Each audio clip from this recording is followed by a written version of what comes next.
Bonjour à tous et bienvenue à notre célébration de Noël.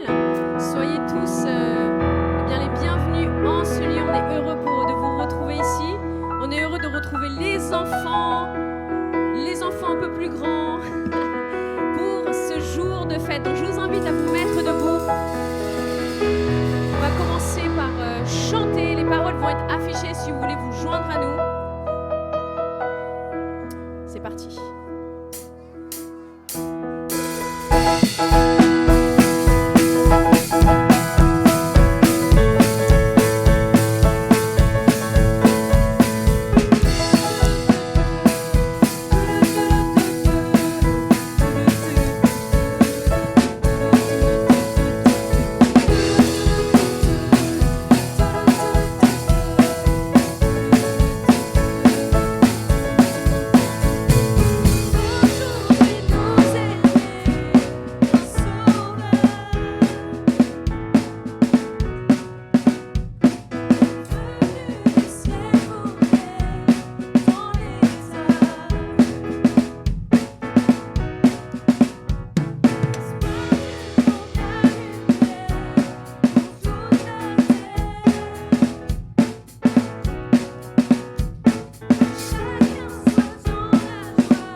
terre et le ciel chantent. La terre et le ciel chantent. La terre et le ciel chantent. Oh joie, la terre et le ciel chantent. La terre et le ciel chantent. La terre et le ciel chantent. Oh joie, joie, la terre et le ciel chantent. La terre et le ciel chantent. Joie, la terre et le ciel chantent. Oh joie, joie, la terre et le ciel chantent. La terre et le ciel chantent. La terre et le ciel chantent. Il règne sur le monde et fait connaître au peuple la gloire de sa justice, les merveilles de son amour, les merveilles de son amour. Oh, oh, oh, oh, oh, oh, oh, oh,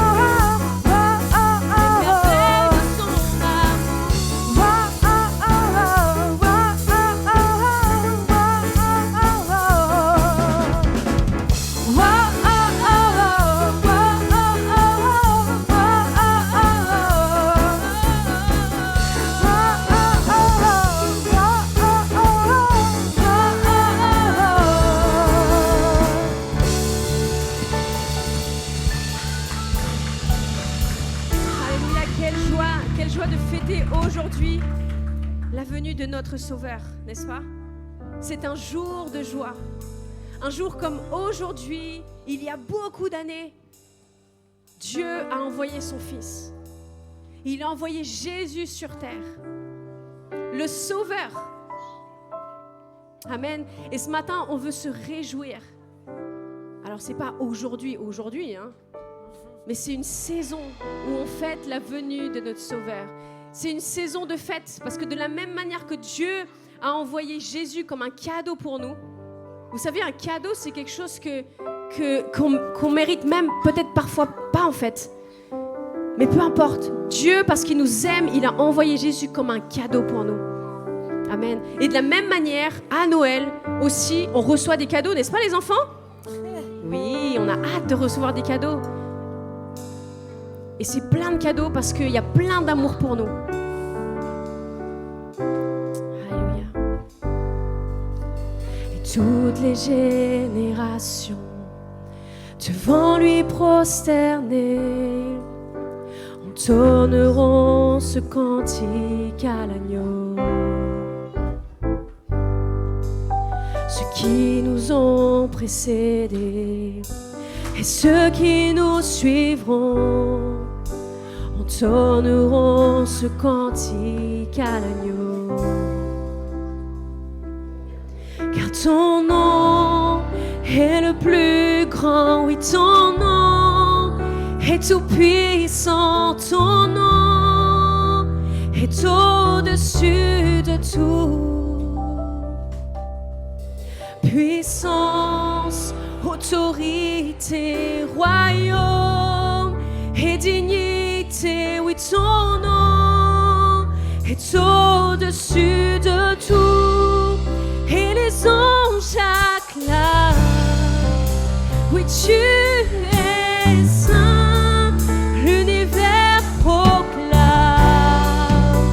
tu es saint, tu es glorieux.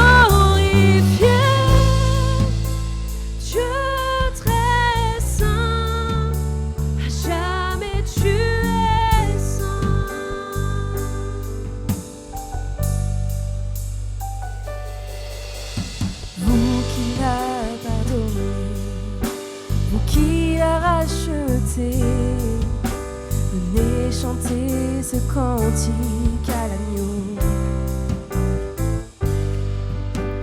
Vous qui l'a libéré, vous qui portez son nom, venez chanter ce cantique à l'agneau.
crie. Oui, tu es saint, toi le roi des rois. Tu es saint, Dieu d'éternité. Tu es saint, à jamais tu es saint.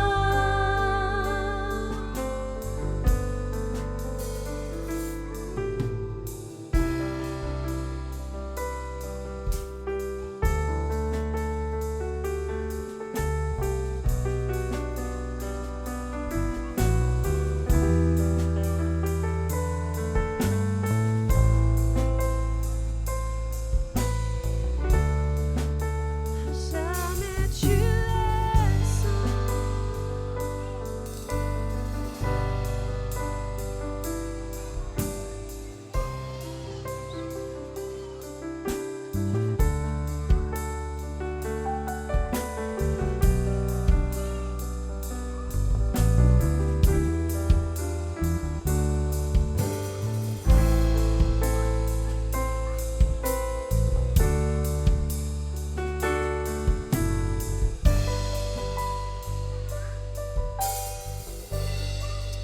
Amen.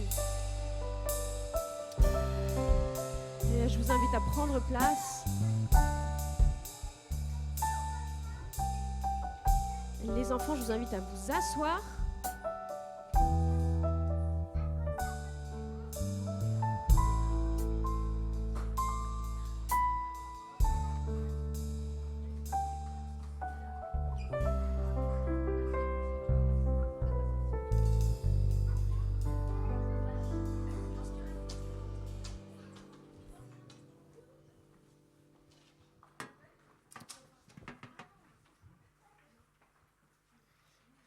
Bonjour à tous, vous allez bien?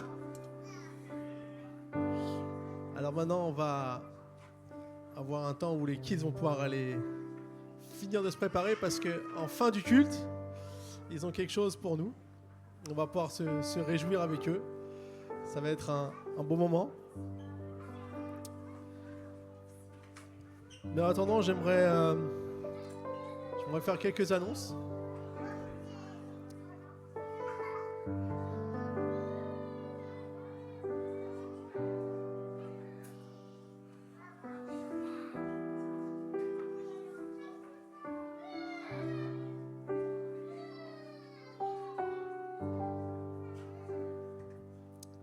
Voilà. Bienvenue à l'église. À tous. Alors donc, j'aimerais vous annoncer un événement qui va avoir lieu dans quelques mois et qui va vraiment être quelque chose un peu spécial aussi pour notre famille d'église.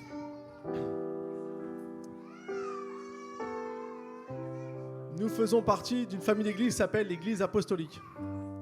Et cette année, nous allons fêter ses 100 ans d'existence. 100 ans d'existence parce que l'Église apostolique, elle est née d'un réveil qui a pris place au Pays de Galles, dans les débuts du 1900. Et c'était un réveil tellement puissant qu'il suffisait que des gens passent devant l'Église pour que quelque chose passe en eux, qui rentrent et qui donnent leur vie à Jésus. On n'a même pas besoin d'aller leur parler. C'est simplement le fait de passer devant l'église, il y avait quelque chose de puissant qui les amenait.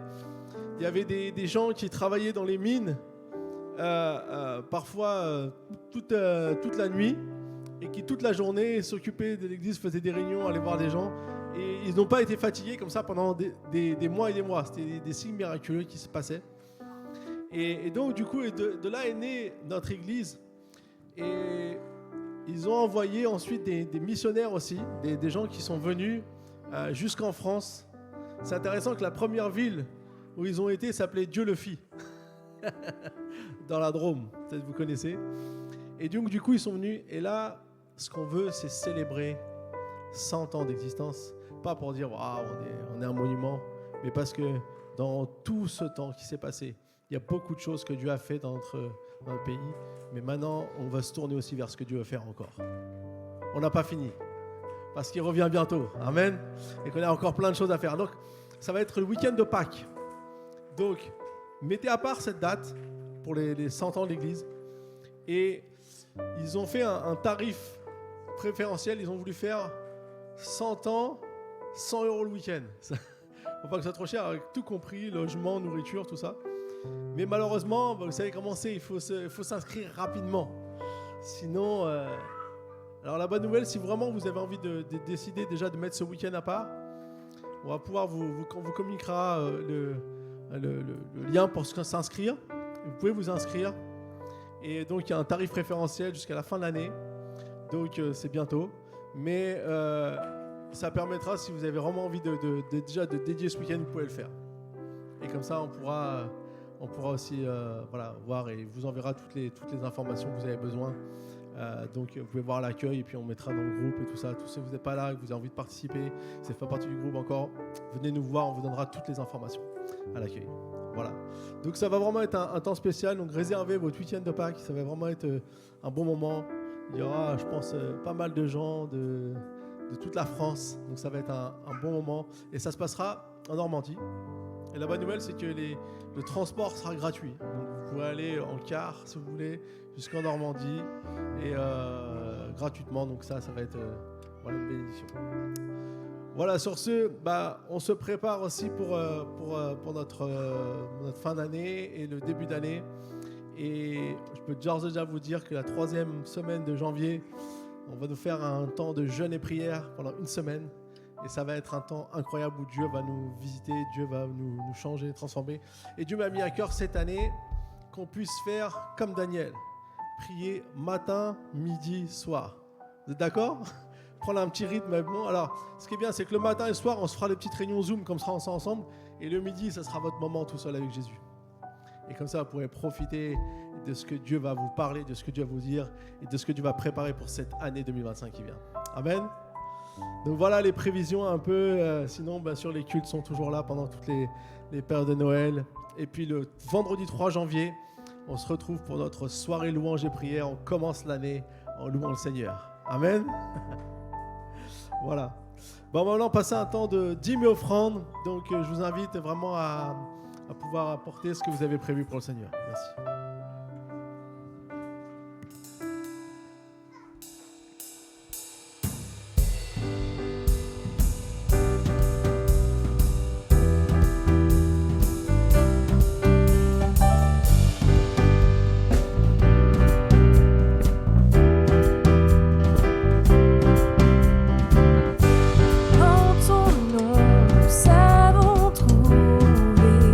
Vie éternelle.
vous invite à prendre place.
Voilà.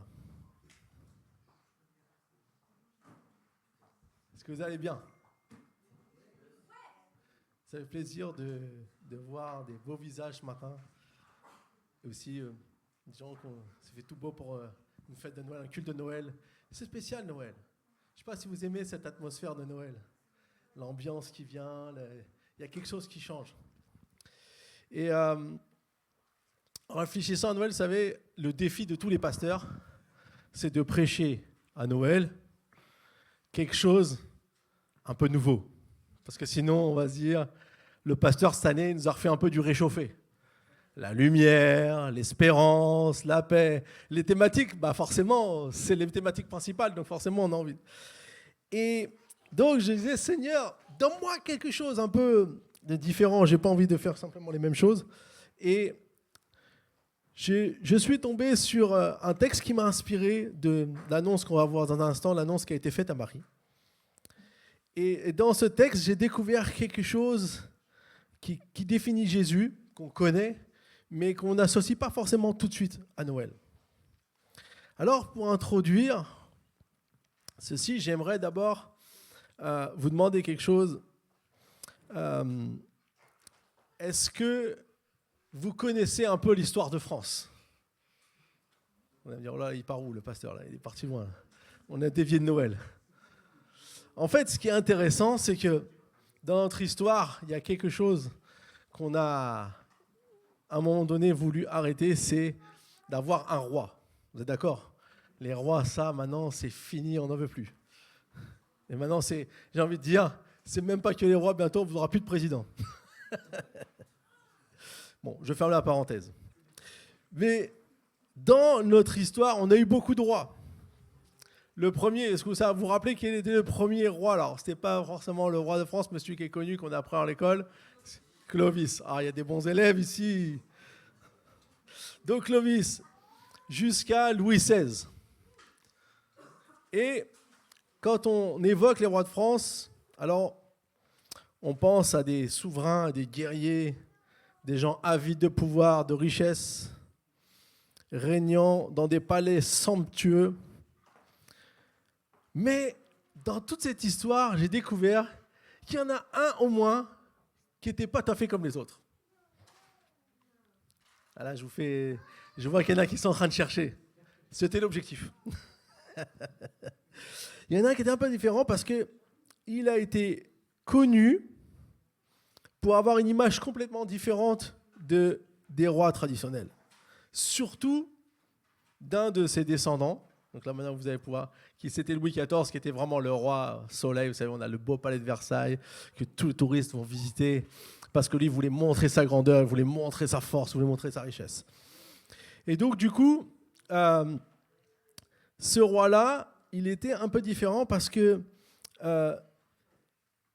c'était pas simplement un monarque, il aimait la justice, il était un homme de foi et un serviteur humble. Waouh, on a l'impression qu'on ne parle pas d'un roi de France, là. Et il considérait même sa mission royale comme une mission divine. Et en plus, alors là on arrive dans le summum du roi, de ce qui n'est pas forcément roi, il veillait sur les plus pauvres en distribuant l'argent et la nourriture. Incroyable. Il était un roi qui rendait lui-même la justice, et pour pas que montrer sa grandeur, il allait sous un chêne près du château de Vincennes pour amener la justice, faire justice aux gens sous un chêne. Et il veillait aussi que les seigneurs locaux respectent la loi royale. C'est-à-dire qu'il n'y avait pas une double justice. Vous savez, souvent, c'est les grands, ils font ce qu'ils veulent, et puis le peuple, vous faites un peu de travers, on vous reprend. Alors, franchement, quand j'ai lu un petit peu qui il était, je me suis dit c'était vraiment un roi pas comme les autres. Alors, vous vous demandez qui c'était ? En fait, c'est celui qu'on appelle Saint Louis. Vous savez, Saint Louis, c'est Louis IX, en fait.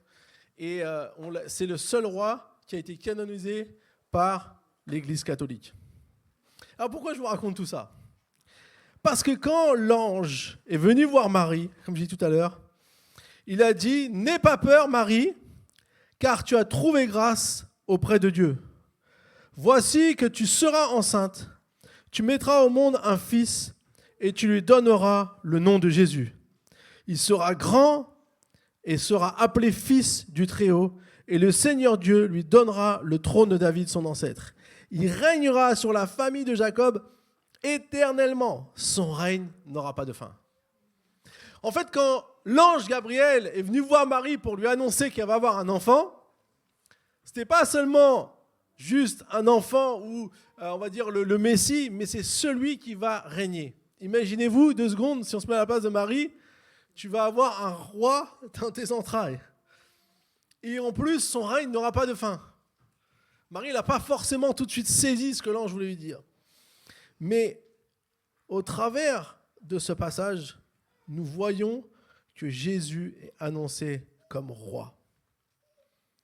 Et donc, du coup, je me suis dit, ah ouais, Jésus, c'est un roi.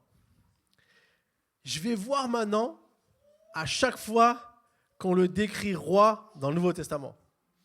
Donc, je me suis mis à chercher tous les passages qui décrivent Jésus comme un roi. Et j'ai découvert des choses incroyables. En fait, j'ai découvert qu'au travers des différentes choses que Jésus est décrit, il est à l'opposé de ce que nous on peut penser qu'est un roi. Un peu comme Saint Louis, mais Saint Louis, c'est lui qui s'est inspiré de Jésus, parce qu'il est venu bien après. Mais un peu comme Saint Louis, il était un roi pas comme les autres. Il n'était pas un roi qui cherchait sa propre force, sa propre richesse, mais il a fait des choses différentes. Et au travers de qui il était, je pense qu'on peut s'inspirer pour nous aujourd'hui, dans cette période de Noël, des choses peut-être qui sont plus importantes à retenir pour notre propre vie. Alors, la première fois qu'on va retrouver que Jésus est considéré comme un roi, c'est très peu de temps après l'annonce de Marie, c'est à sa naissance, puisqu'on connaît bien aussi cette histoire, lorsque les rois mages sont venus visiter Jésus. Alors on va lire Matthieu chapitre 2, versets 1 et 2 et versets 9 à 11. Jésus naquit à Bethléem en Judée, à l'époque du roi Hérode.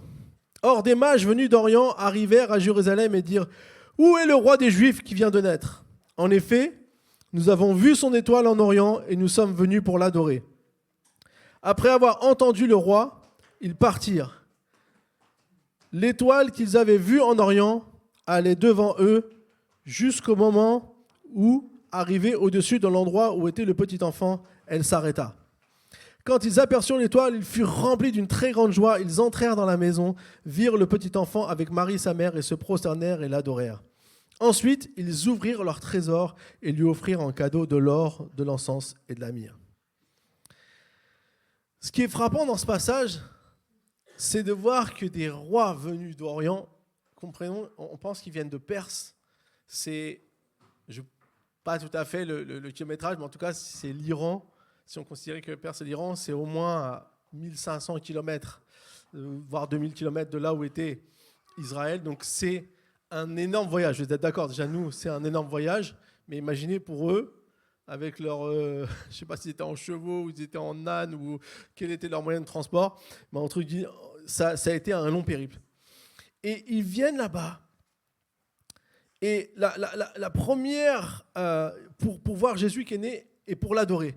Donc la première, en fait ici on voit comme des paradoxes. Le premier paradoxe que je vois ici, c'est qu'ils sont venus de si loin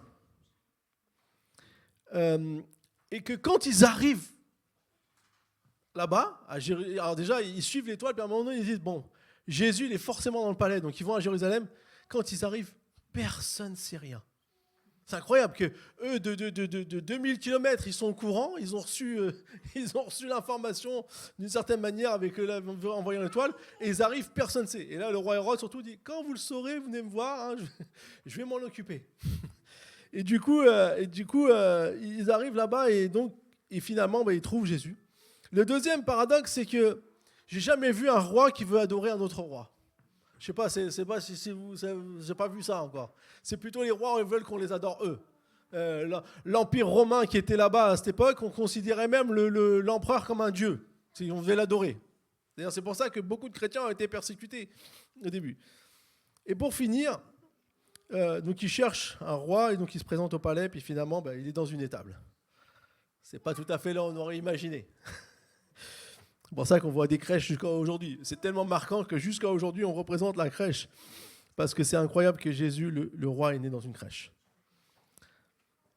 Alors, le message qui nous est transmis ici, c'est que Jésus est venu de manière humble et simple sur la terre. Il ne recherche pas ce que les autres rois recherchent, la richesse, la célébrité pour qu'on les adore. Jésus ne recherche pas la richesse et la grandeur. Vous savez pourquoi ? Parce qu'il est la richesse. En fait, Jésus, il n'a pas besoin de chercher cette richesse parce que lui-même, il est la richesse. Il a cette source d'inspiration qui va pendant plus de 2000 ans. Imaginez-vous, ça fait 2000 ans qu'on est encore en train de prier Jésus, de parler de Jésus, d'annoncer Noël à ce moment-là. Il y a quelques temps, un ancien président de la France, on lui a posé la question, avec qui, Nicolas Sarkozy, on lui a dit, avec qui aimeriez-vous dîner ? Si vous pouvez choisir, avec qui vous voulez dîner ? Il dit, moi j'aimerais bien dîner avec Jésus. Il a donné 2 raisons. Il a dit, parce que s'il est vraiment ressuscité, ça vaut le coup de dîner avec quelqu'un qui est revenu de la mort. Et puis si c'est pas vrai, il a quand même 4 milliards de personnes, 2000 ans après, qui continuent à le suivre. Donc ça mérite de dîner avec lui. C'était sa vision. Et j'ai trouvé ça intéressant, c'est de voir Jésus a eu ce grand impact. Pourquoi ? Parce que c'est lui qui est cette richesse. Alors, beaucoup de gens aspirent à obtenir des choses, on va être connu, on va être reconnu, on va être riche. Mais la richesse, elle n'est pas dans ce que je garde, dans ce que j'obtiens. Elle est dans ce que je donne. Jésus, il s'est donné. Il est venu un roi, un serviteur dans une attitude simple pour se donner au monde. Et c'est ça qui est la richesse. J'aime beaucoup ce passage dans Philippiens 2, versets 5 à 7. « Que votre attitude soit identique à celle de Jésus-Christ, lui qui est de condition divine. Il n'a pas regardé son égalité avec Dieu comme un butin à préserver, mais il s'est dépouillé lui-même en prenant une condition de serviteur, en devenant semblable aux êtres humains. » Jésus, il a été capable de perdre sa condition divine, n'a pas regardé ça comme un butin à préserver, mais il s'est dépouillé en prenant une condition de serviteur pour devenir semblable aux êtres humains. Et c'est ça qui doit nous inspirer. C'est ça qui doit nous inspirer de comprendre que l'humilité et la simplicité sont la vraie richesse. Sont la vraie richesse. En fait, tout ce que je vais vouloir pour moi, tout ce que je vais vouloir garder, tout ce que je vais vouloir prendre, ne va jamais vraiment m'épanouir. Ce qui va vraiment m'épanouir, c'est d'être comme Jésus. C'est de faire comme Jésus. Lorsque Jésus approchait de Jérusalem, il va envoyer ses disciples prendre un ânon chez un particulier en leur disant que le Seigneur en a besoin. C'est la deuxième chose que j'aimerais voir où on parle de Jésus en tant que roi. Il dit, ceux qui étaient envoyés partirent et trouvèrent tout comme Jésus le leur avait dit.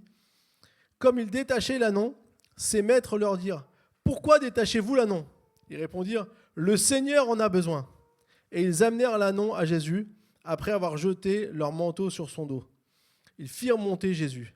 À mesure qu'il avançait, les gens étendaient leurs vêtements sur le chemin. Déjà, il approchait de Jérusalem vers la descente du mont des Oliviers. Alors toute la foule des disciples, remplis de joie, se mirent à adresser à haute voix des louanges à Dieu pour tous les miracles qu'ils avaient vus. Et ils disaient, « Béni soit le roi qui vient au nom du Seigneur, paix dans le ciel et gloire dans les lieux très hauts. » C'est le moment où Jésus va entrer dans Jérusalem pour aller mourir à la croix. Jésus sait qu'il est au bord de vivre le moment le plus difficile de sa vie sur la terre. Et malgré le fait que Jésus était conscient de cela, il a demandé à ses disciples d'aller chercher un ânon pour être acclamé en tant que roi par la foule. En fait, ce paradoxe, il est un peu déconcertant, mais il a plein de sens. C'est intéressant que Jésus choisit un ânon qui n'est pas l'animal le plus royal pour défiler. Moi, je n'aurais pas pris un ânon.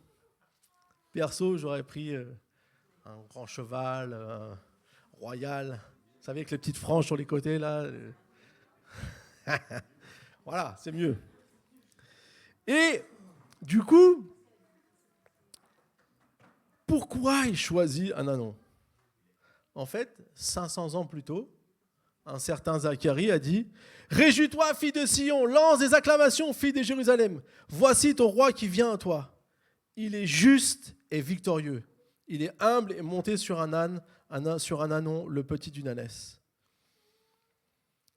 Jésus est décrit comme le roi acclamé parce qu'il est juste et parce qu'il est en train de préparer le chemin de la victoire pour nous tous.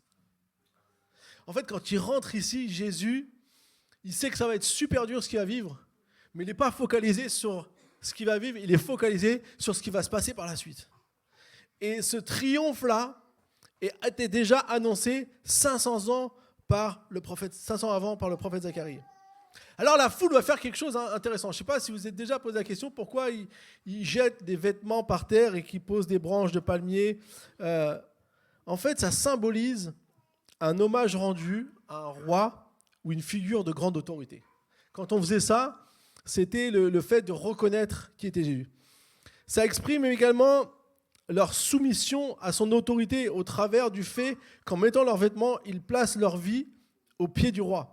C'était leurs vêtements à eux. Donc ils placent leur vie au pied du roi. Et enfin, ils donnent à Jésus un accueil digne d'un triomphe. Parce que dans les cultures antiques, quand il y avait un général victorieux, comme on peut voir dans Gladiateur, quand il rentre là, roi victorieux, et qu'il a tous les honneurs, et que tout le monde vient, toute la foule le salue, eh bien, on faisait un chemin d'honneur avec des tapis ou avec des branches, peu importe. Donc ce qu'on peut comprendre ici, c'est que Jésus reçoit un accueil triomphal en entrant dans Jérusalem parce qu'il est le seul juste qui choisit d'aller mourir à la croix pour nous offrir la victoire. Il n'y a personne qui aurait fait ça pour toi. Et c'est un roi qui fait ça. Tous les rois de la terre, ils veulent le bien pour eux, ils veulent s'exonérer de toutes les difficultés, ils veulent la chose la plus... Mais Jésus était un roi pas comme les autres.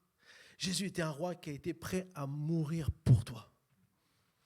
C'est incroyable de voir cette image. Et ce qu'on peut donc retenir est le fait que d'être juste m'amènera à être victorieux dans ma vie. Jésus, le seul juste, était celui qui a pu nous amener la victoire. De la même manière, si je veux vivre la victoire, il n'y a pas d'autre chemin que de passer dans la justice de Dieu. Beaucoup pensent que c'est en manifestant la force, même au détriment de la justice, qu'on peut vaincre.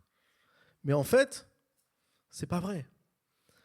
La plupart des rois sur la terre font cela. Mais Jésus est venu montrer un autre modèle. C'est au travers de la justice que je peux être réellement victorieux. Ça veut dire quoi ? Ça veut dire que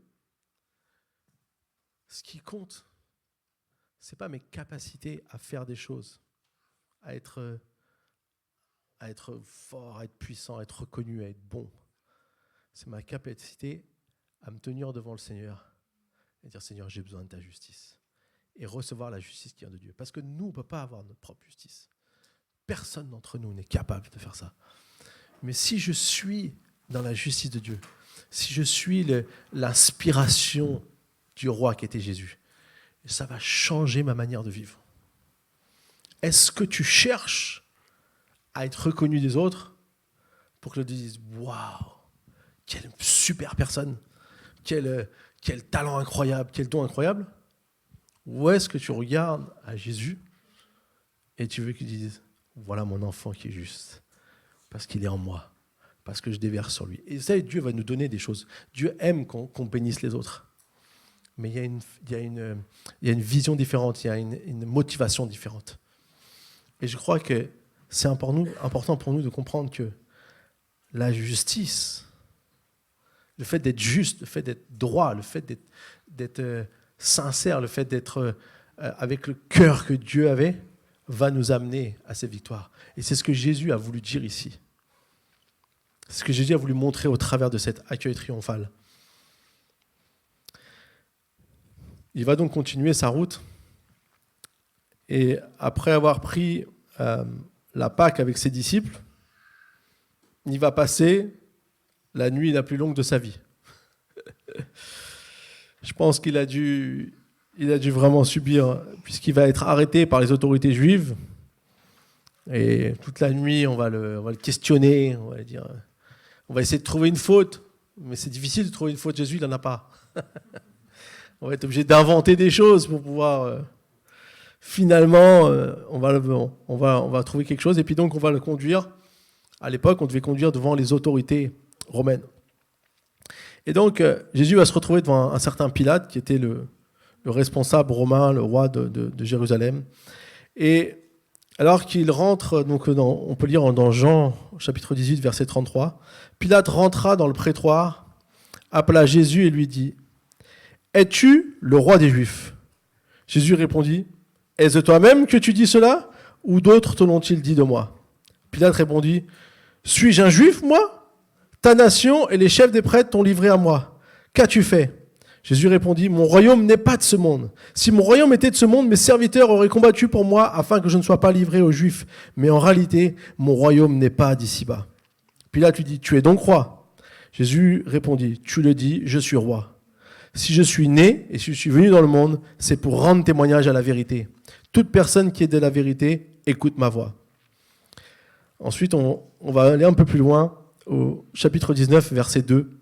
Les soldats tressèrent une couronne d'épines qu'ils posèrent sur sa tête et lui mirent un manteau de couleur pourpre. Puis, s'approchant de lui, il disait « Salut, roi des Juifs !» et il lui donnait des gifles. Pilate sortit de nouveau et dit aux Juifs « Voilà, je vous l'amène dehors afin que vous sachiez que je ne trouve en lui aucun motif de le condamner. » Jésus sortit donc, portant la couronne d'épines et le manteau de couleur pourpre. Pilate leur dit « Voici l'homme !» Lorsque les chefs des prêtres et les gardes le virent, ils s'écrièrent « Crucifie-le ! Crucifie-le !» Pilate leur dit « Prenez-le vous-même et crucifiez-le, car pour ma part, je ne trouve en lui aucun motif de le condamner. » Ici, ce que nous voyons dans cette histoire impactante, significative, de ce que Jésus a enduré pour nous à notre place. Il est le roi qui n'a pas besoin de manifester sa force en empêchant son ennemi de lui faire du mal, car c'est en prenant le mal sur lui qu'il va manifester sa puissance. Tous les rois, ils auraient fait zigouiller illico presto tous ceux qui voulaient venir s'attaquer à eux. Ils ont une garde, ils ont des protections. Et là, Jésus, lui, il se donne comme un roi, comme un faible. Et ce que tout le monde ne comprend pas ici. Et même à un moment donné, Pilate, dans la discussion, je n'ai pas tout lu, mais à un moment donné, il va dire « Mais tu ne comprends pas que j'ai le pouvoir de te libérer ?» Il dit « Tu n'as aucun pouvoir. Parce que moi, j'ai tous les pouvoirs. Si je voulais, là, tout de suite, là, c'est fini. Tout est garde, là, tout le monde, là, c'est terminé pour vous en 2 secondes. Il y a une légion d'anges qui vient, c'est fini. » Donc, il ne réalise pas parce qu'en fait, il raisonne comme ça. Mais Jésus, il a pris sur lui la couronne d'épines. On l'a humilié. On s'est moqué de lui. C'est comme si, il faut comprendre, il a la capacité d'empêcher tout ça, mais il choisit quand même de le faire. Et donc, du coup, le but de la souffrance qu'il a pris sur lui, il a dit, c'est de témoigner de la vérité. C'est quoi la vérité que Jésus veut nous dire? C'est que tous puissent découvrir qu'il y a un Dieu qui les aime et qui désire les sauver. C'est intéressant de voir que quand Pilate lui demande s'il est roi, Jésus confirme, mais lui dit « Mon royaume n'est pas de ce monde ». Je me suis demandé ce que Pilate il a dû se dire à ce moment-là. Il a dit « Lui là, il est bien fou ». Il a quelque chose. Mais en discutant avec lui, il a quand même senti, à un moment donné, il n'était pas à l'aise de condamner Jésus. Parce qu'il sentait qu'il n'était pas si fou que ça, il y avait quelque chose qui se dégageait de lui. Mais quand Jésus dit « Mon royaume n'est pas de ce monde », c'est parce qu'il a justement cette vision d'un royaume qui va établir.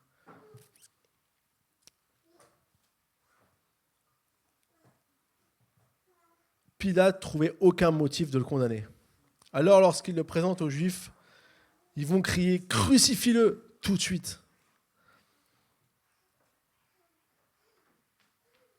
Mais en faisant cela, il nous donne accès et il me donne une espérance. En fait, en faisant tout ça, c'était parce qu'il voulait que nous, on puisse trouver une espérance en lui. Il ne voulait pas qu'on soit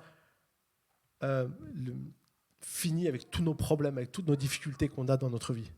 Il voulait passer par cette souffrance pour nous donner une espérance nouvelle.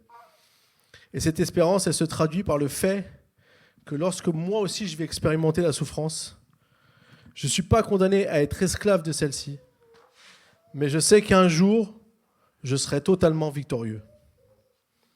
Le paradoxe de Jésus, qui souffre, mais en souffrant, il établit la victoire sur l'humanité des péchés et Satan et tout le mal qu'il a déployé. En fait, il est en train de souffrir, lui, pour que cette souffrance un jour disparaisse. C'est ça la vision que Jésus avait. On a un roi qui a souffert, mais qui a vaincu le mal à la croix et qui manifestera un jour une gloire totale. Il y a un verset qui est intéressant dans Romains 8, 18. « J'estime que les souffrances du moment présent ne sont pas dignes d'être comparées à la gloire qui va être révélée pour nous. » Je sais qu'aujourd'hui, beaucoup d'entre nous, on souffre. Il y a quelque chose parfois qui nous fait souffrir. Peut-être des plus petites choses, des fois des choses plus importantes. On a tous quelque chose qui peut nous faire souffrir. Mais ce que Jésus a voulu montrer ici, c'est que quand il a pris cette couronne d'épines, il a dit « Moi, je souffre pour qu'un jour, il n'y ait plus de souffrance. » Et c'est cette perspective qu'on doit avoir. J'aimerais vous lire, vous raconter une petite histoire. Enfin, une histoire, un témoignage puissant. C'est un couple chrétien, Paul et Élodie, qui vivaient une vie tranquille et heureuse avec leurs 2 enfants. Mais leur vie bascula un soir d'hiver lorsqu'un accident de voiture a emporté leur fils aîné âgé de 10 ans. La douleur de cette perte était indescriptible.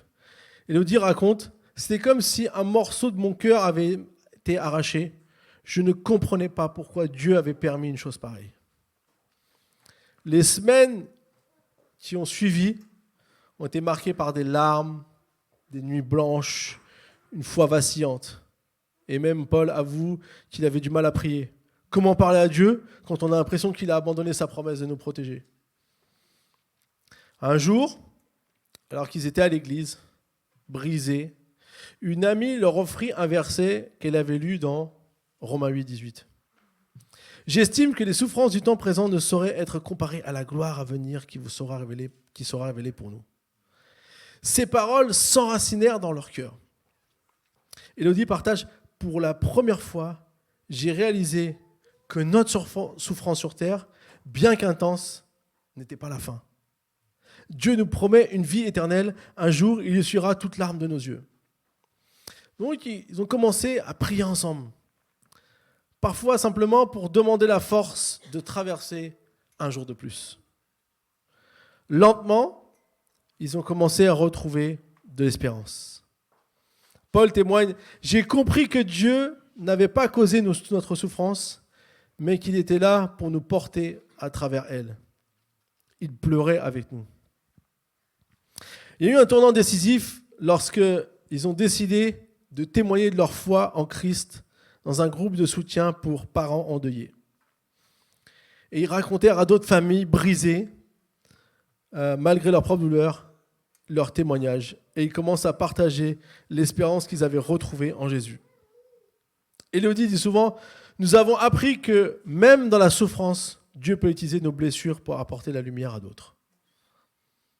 Aujourd'hui, Paul et Élodie continuent de vivre avec la douleur de l'absence de leur fils. Mais ils témoignent de la fidélité de Dieu. Notre espérance est ancrée dans une vérité. Un jour, nous verrons notre fils à nouveau. Pas ici, mais dans la présence de Dieu. En attendant, nous vivons chaque jour en sachant que même dans la vallée, il est avec nous. Ce témoignage est puissant parce qu'il nous parle de la souffrance que Jésus a prise et qui peut nous amener aussi à voir que notre propre souffrance à nous, qu'on peut vivre aujourd'hui, un jour va avoir une fin et que c'est ça qu'il va amener pour nous. Et c'est intéressant de voir cette progression dans ce que Jésus a vécu, dans ce que Jésus est montré comme roi. Le roi pas comme les autres. Le roi qui décidément fait des choix différents parce qu'il a un but qui dépasse ce monde. Son royaume n'est pas de ce monde. Alors on a vu tout à l'heure l'entrée triomphale de Jésus à Jérusalem, que le peuple acclamait et disait « Béni soit celui qui vient au nom du Seigneur ». Et maintenant, voici ce que Jésus a dit sur la ville de Jérusalem avant d'aller à la croix. Vous savez, il va dire « Jérusalem, toi qui tues les prophètes, je voulais te rassembler comme une poule rassemble ses poussins. Mais tu n'as pas voulu. Alors il dit, voici que votre maison vous sera laissée déserte. Car je vous le dis, vous ne me verrez plus désormais. Jusqu'à ce que vous disiez, béni soit celui qui vient au nom du Seigneur. C'est la même parole qui avait été annoncée. Il dit qu'un jour, elle sera de nouveau proclamée. Ce n'était pas une fin, sa mort, mais que même avant qu'il aille sur la croix, il a prophétisé qu'un jour, on dirait « Béni soit celui qui vient au nom du Seigneur » parce qu'il va revenir dans Jérusalem. Jérusalem n'est pas abandonnée, Jérusalem n'est pas délaissée. Et cette parole introduise la dernière fois que l'on fait mention de Jésus dans le Nouveau Testament. Là, on fait un pas un peu en avant puisqu'on va se retrouver dans le livre de l'Apocalypse. Je ne sais pas si certains d'entre vous a déjà lu le livre de l'Apocalypse. Le contexte où on parle de Jésus, c'est dans l'Apocalypse, ce que Jean a vu, c'est une vision de ce que Dieu est a prévu pour un jour mettre un terme définitif au mal. Qui a envie qu'un jour il n'y ait plus de mal sur la terre?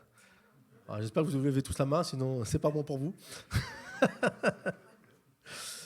Et en fait, ce qui est incroyable, souvent le livre d'Apocalypse, on a peur. Parce qu'on se dit, oh là là, il y a trop de trucs bizarres qui sont écrits dans ce livre.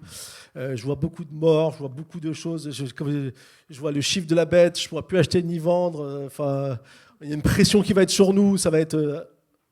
Toutes ces choses, les amis, c'est le diable qui veut nous rendre confus du plan merveilleux que Dieu a pour nous. Parce que depuis le départ, Jésus, il est venu comme un roi, parce qu'il est le roi qu'on va voir dans un instant, le roi des rois, et qu'il est tout puissant et qu'il a un plan merveilleux pour chacun d'entre nous. Et que tu as une place dans ce plan.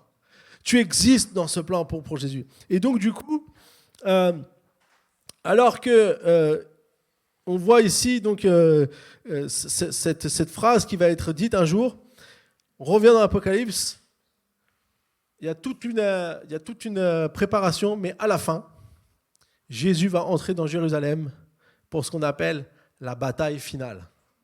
C'est-à-dire que là, ce sera le moment où Satan sera vaincu pour de bon et Jésus va avoir une victoire totale. C'est ce qu'il a fait à la croix. Il a vaincu la mort, mais là maintenant, on va voir la mort qui va mourir. C'est bien la mort qui meurt. C'est bien, non? Regardez des yeux, le pasteur. Je vais vous lire. Donc, Apocalypse 19, verset 1. Après cela, j'entendis dans le ciel comme la voix d'une foule immense qui disait « Alléluia ! le salut, la gloire et la puissance sont à notre Dieu. Alléluia. Alexis, avec moi. Et on va lire après, à partir du verset 11. Ensuite, je vis le ciel ouvert et voici qu'un cheval blanc apparut. Celui qui le montait s'appelle fidèle et véritable. Il juge et combat avec justice. Ses yeux étaient comme une flamme de feu et il y avait de nombreuses couronnes sur sa tête. Il portait un nom écrit que personne d'autre que lui ne connaît. Il était habillé d'un vêtement trempé de sang. Son nom est la parole de Dieu. Les armées célestes le suivaient montés sur des chevaux blancs habillés d'un fin lin blanc et pur. De sa bouche sortait une épée aiguë à 2 tranchants pour frapper les nations. Il les dirigera avec un sceptre de fer et il écrasera lui-même le raisin dans la cuve à vin de l'ardente colère du Dieu Tout-Puissant. Il portait son vêtement et sur sa cuisse un nom écrit « Roi des rois et Seigneur des seigneurs ». Ça, c'est Jésus. C'est Jésus qui entre dans Jérusalem pour donner la victoire finale. Qu'est-ce que j'aimerais relever ?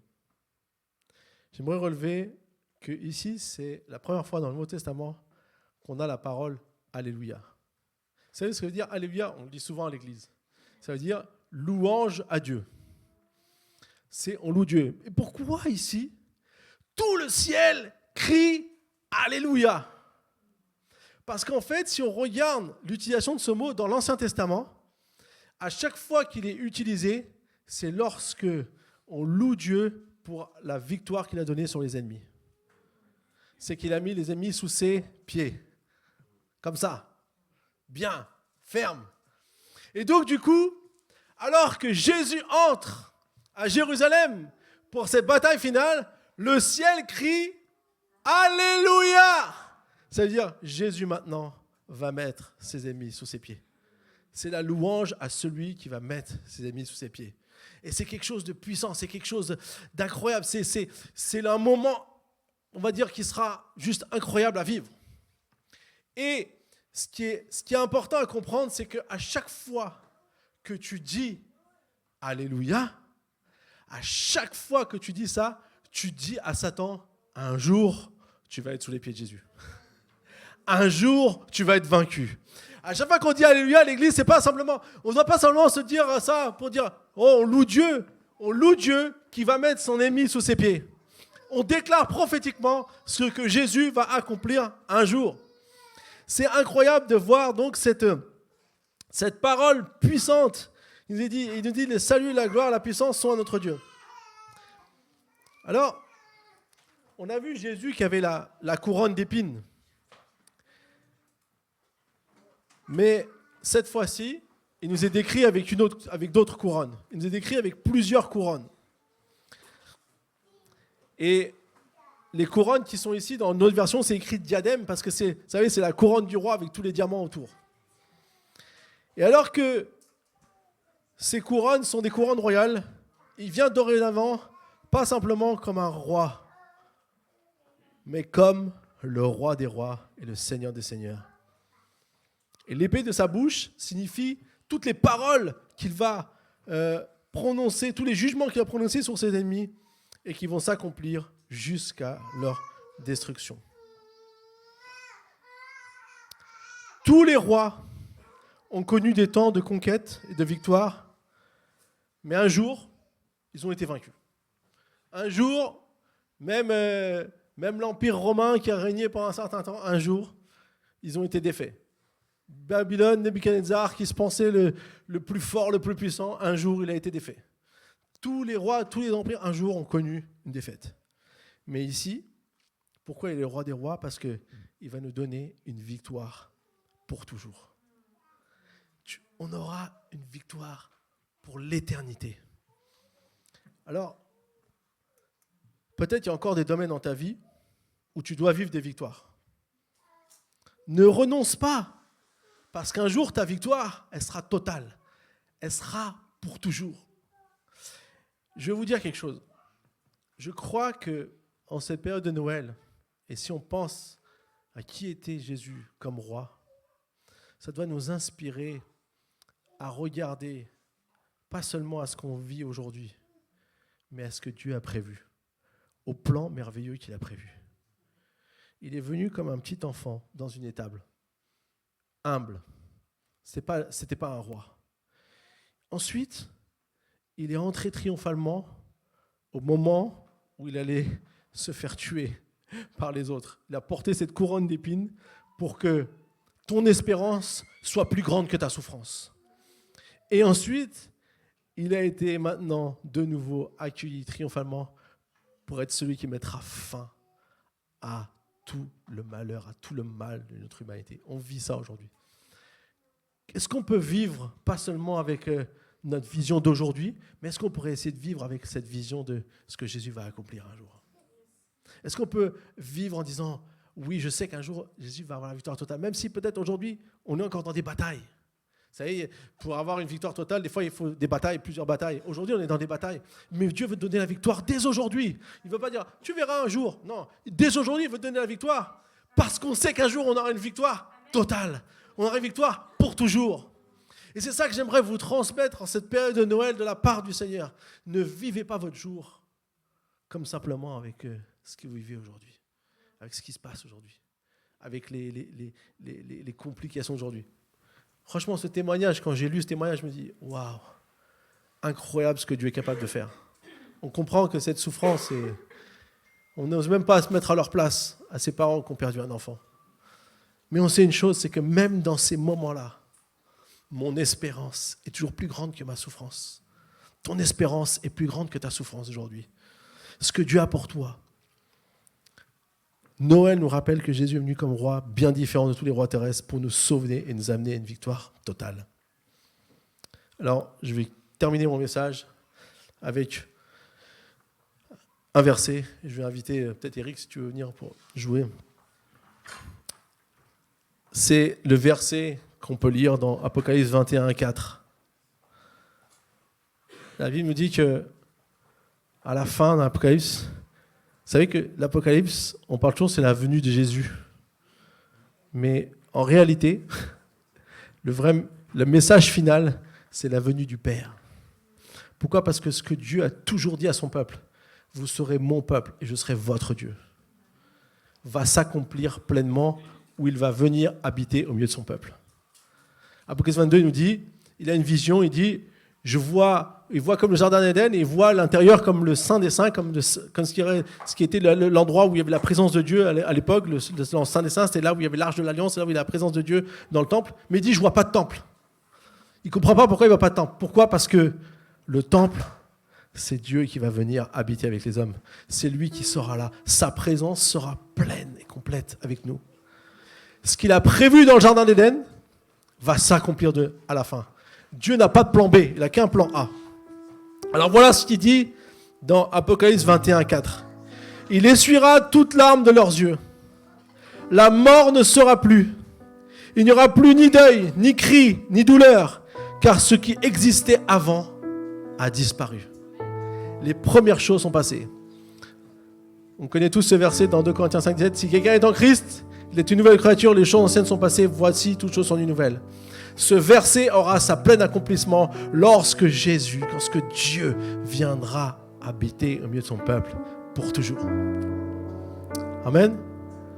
Alors, je vous invite juste à fermer les yeux, on va prier. Et j'aimerais vous laisser dans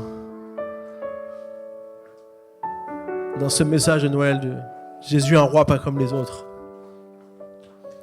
De saisir, de comprendre ce que Jésus a voulu nous montrer, ce que Jésus a voulu nous enseigner, pour que nous puissions le vivre dans notre vie aujourd'hui. L'humilité, la simplicité sont la vraie richesse. Ce ne sont pas les choses de ce monde, tout ce que le monde essaie de nous donner, pour nous attirer, qui sont importantes. C'est ce que Jésus est. Deuxièmement, que la victoire viendra au travers de sa justice. Et tu es appelé à recevoir la justice de Dieu gratuitement. Que Dieu ne veut pas que tu te noies dans ta souffrance ou que tu te laisses éloigner de lui au travers de ta souffrance, mais de comprendre que ton espérance est plus grande que ta souffrance. parce qu'un jour, il veut te donner cette victoire pour toujours. Alors aujourd'hui, vis cette vie. Vis cette vie à fond. Ne passe pas à côté de ce que Dieu a pour toi. Ne passe pas à côté parce qu'on est pris par les choses de ce monde seulement, mais ayons une vision de ce que Jésus est venu faire. Lorsqu'il est venu sur la terre, c'est tout ça qu'il est venu amener. C'est pas juste être un petit enfant et naître et accomplir des miracles. C'est d'amener un jour les miracles pour toujours. D'amener une vie parfaite, éternelle, pour toujours. C'est notre espérance ce matin. Seigneur, merci parce que tu viens. Merci parce que tu agis puissamment dans nos vies. Seigneur, je veux prier pour chaque personne qui aujourd'hui peut-être se sent comme soit dans la souffrance, soit dans des difficultés, soit dans des problèmes, des situations qui ne sont pas faciles à gérer. Et Seigneur, merci parce que toi, tu es venu nous amener une dimension supérieure, quelque chose de plus grand, quelque chose qui dépasse ce qu'on peut voir ici. Seigneur, merci pour tout ce que tu as fait pour chacun d'entre nous.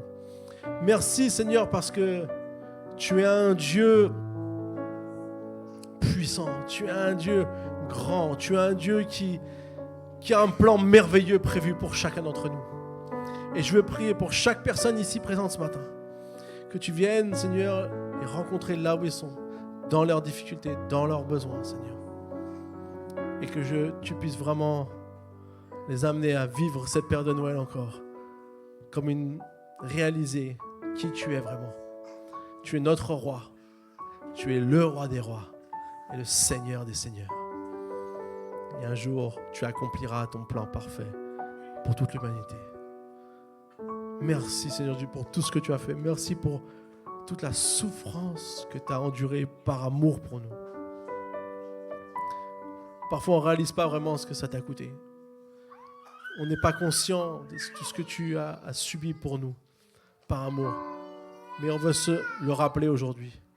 On veut vraiment te demander, Seigneur, aide-nous, Seigneur Jésus. Merci, Seigneur mon Dieu. Amen. Amen. Soyez bénis. On va pouvoir chanter un chant. Et ok, on a des enfants directs alors. Donc je laisse la place.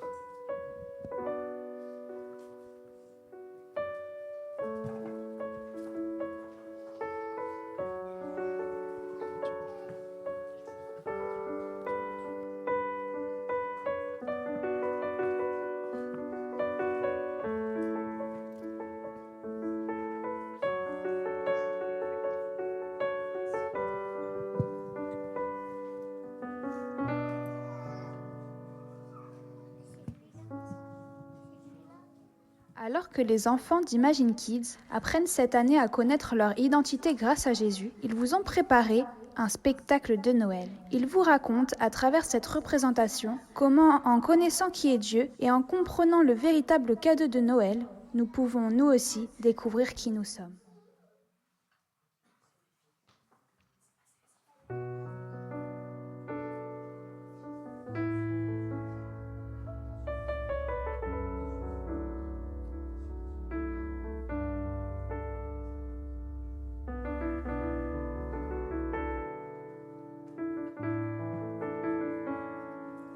Quand je lève le drapeau doré, je proclame que Dieu est le Dieu de gloire. Quand je lève le drapeau rouge, je déclare que Dieu est amour.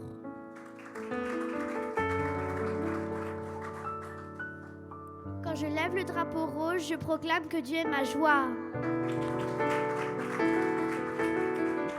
je lève le drapeau orange, je proclame que Dieu est un lion pour nous garder. Quand je lève le drapeau blanc, je proclame que Dieu est saint. Quand je lève le drapeau bleu clair, je proclame que Dieu me conduit.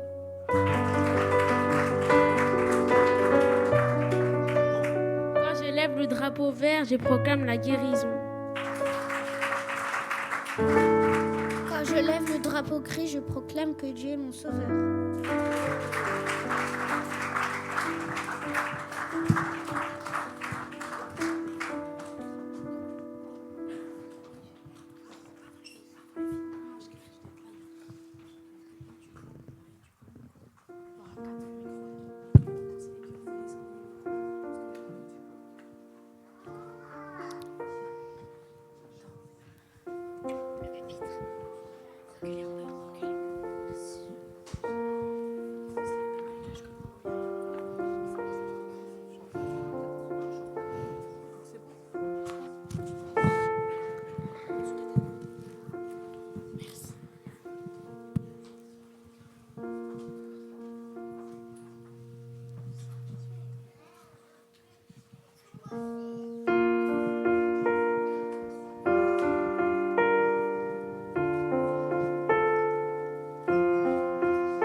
à nous pour effacer la tâche originelle et de son père arrêter le courroux. Le monde entier tressaille d'espérance à cette nuit qui lui donne un sauveur. Peuple à genoux, attends ta délivrance. Noël, Noël, voici le Rédempteur. Noël, Noël, voici le Rédempteur. Peuple à genoux, attends ta délivrance. Noël, Noël, voici le Rédempteur. Noël, Noël, voici le Rédempteur.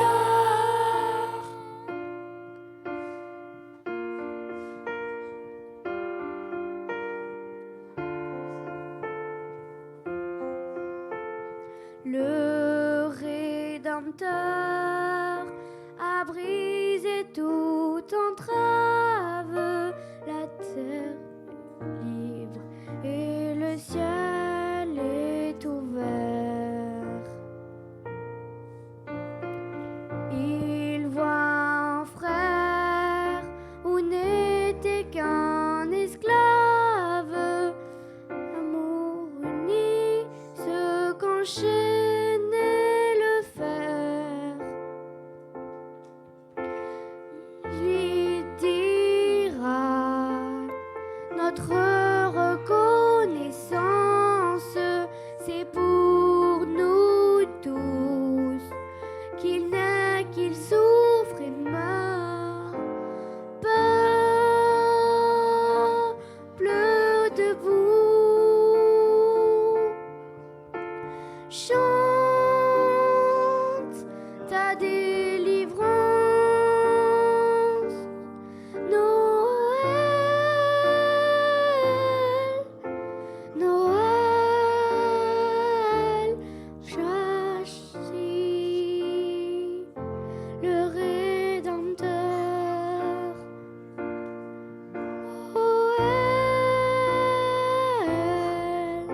Noël, Noël,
Merci Jésus d'être descendu jusqu'à nous. Merci d'être venu nous sauver. Merci Seigneur pour ce cadeau que tu nous offres. Cette rédemption célébrée à Noël. Car un enfant est né pour nous. Un fils nous est donné. Et il exercera l'autorité royale. Il sera appelé merveilleux, Conseiller, Dieu fort. Père à jamais. et prince de la paix. Ésaïe chapitre 9, verset 5.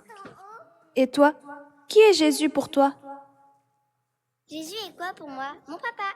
Jésus est ma vie. Pour moi, Jésus est mon ami, il m'a sauvé.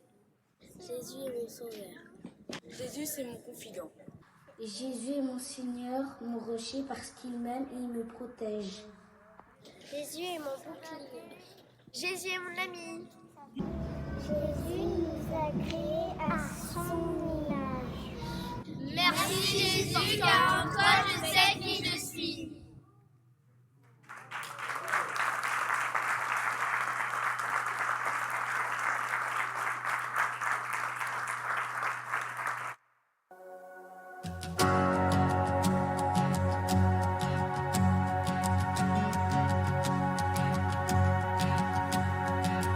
Qui suis-je pour que le roi des cieux m'ouvre ses bras? Perdu mais trouvé par sa grâce, son amour pour moi, son amour pour moi. Il m'a libéré, m'avait payé. Je suis enfant de Dieu, je suis à lui. Il m'a racheté à la croix grâce à son deuil. J'étais esclave du péché, mais il m'a sauvé. Jésus m'a sauvé. Il m'a libéré, m'avait payé. Je suis enfant de Dieu, je suis à lui. Et dans sa maison, j'ai trouvé ma place. Je suis enfant de Dieu, je suis à lui. Je suis choisi et affranchi. En toi je sais qui je suis. Tu es pour moi, pas contre moi. En toi je sais qui je suis. Je suis choisi et affranchi. En toi je sais qui je suis. Tu es pour moi, pas contre moi. En toi je sais qui je suis. En toi je sais qui je suis. Il m'a libéré, m'avait payé. Je suis enfant de Dieu, je suis à lui. Et dans sa maison, j'ai trouvé ma place. Je suis enfant de Dieu, je suis à lui. Et dans sa maison, j'ai trouvé ma place. Je suis enfant de Dieu, je suis à lui.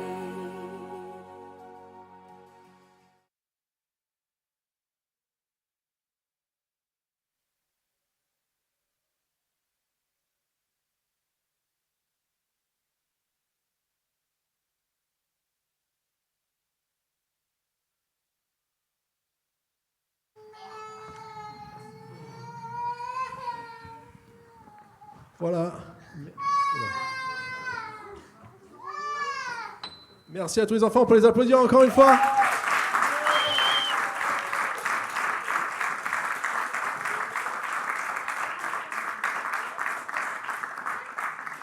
Alors voilà, notre culte arrive à sa fin.